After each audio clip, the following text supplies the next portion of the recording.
খোরকাই তাই বলতে নেই কুমার, বলতে হয় আসি। তাই তাহলে এখন আমি আসি। হ্যাঁ বাবা, আমি বাড়িতে আছি। তোর মুখ খারাপ এত মলিন দেখছি কেন রে মা? বল, বল মা, তোর কি হয়েছে? ওই বাবা, আমার তো কিছু হয়নি। মায়ের আশা বিলম্ব দিতে আমি বড় চিন্তায় ছিল।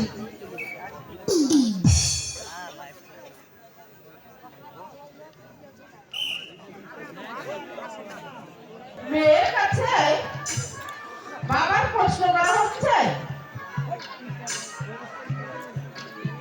যাও রাজবাড়ি থেকে বেতন নিয়ে আসো, না না খেয়ে মরতে হবে। আর বাবা, আর তোর মা ওই রাজবাড়ি হতে বেতন নিয়ে আসি। তুই আর ওই রান্নার কাজকেই ছেড়ে ফেল। চলো চলো যাবতি, আয় চলো। দিন দিন কাহারির বাড়ি,